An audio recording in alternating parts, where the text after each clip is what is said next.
Hello বন্ধুরা, আজ আমি তোমাদের কাছে নতুন একটা রেসিপি নিয়ে এসেছি।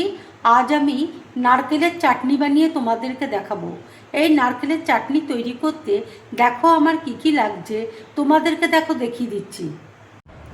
এখানে দেখো নারকেল নিয়েছি, এখানে দেখো কালো সর্ষে রয়েছে, কাঁচা লঙ্কা রয়েছে, শুকনো লঙ্কা রয়েছে, কারি পাতা রয়েছে, তেঁতুল আছে, এখানে দেখো চিনে বাদাম রয়েছে আর ছোলা রয়েছে। ফ্রাই প্যানে দেখো তেল দিয়েছি, তেল দেখো গরম হয়ে গেছে। এবার আমি বাদামটা দেখো দিয়ে দিচ্ছি। বাদামটা এবার আমি দেখো ভেজে নেব।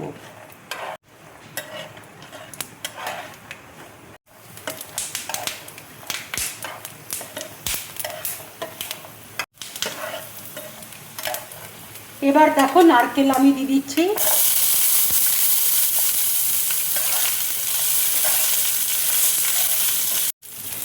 শুকনো লঙ্কা দেখো দিয়ে দিচ্ছি।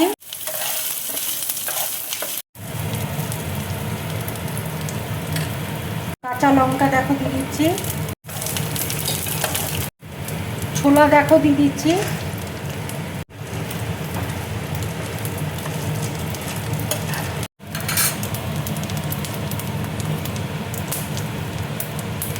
এবার দেখো কারি পাতা দিয়ে দিচ্ছি।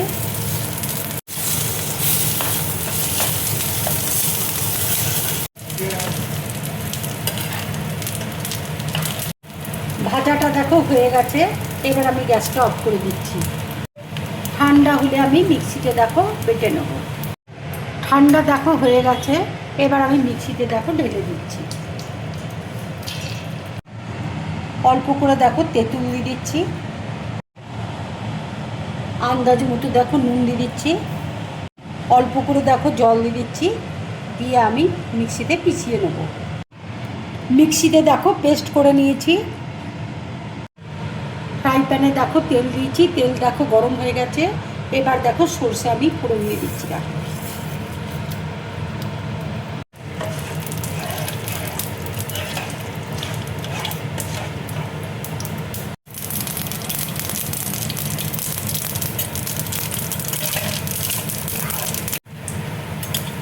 এবার দেখো কারি পাতা আমি দিয়ে দিচ্ছি।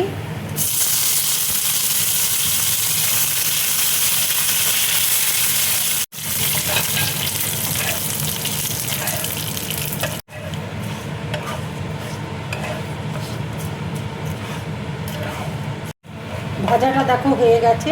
এবার আমি গ্যাসটা অফ করে দিচ্ছি। চাটনির উপরে দেখো আমি তরকাটা দেখো দিয়ে দিচ্ছি।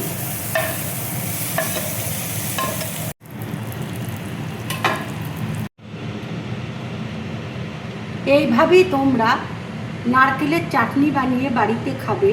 খেয়ে অবশ্যই কমেন্টস করে আমাকে জানাবে তোমাদের কেমন লাগলো।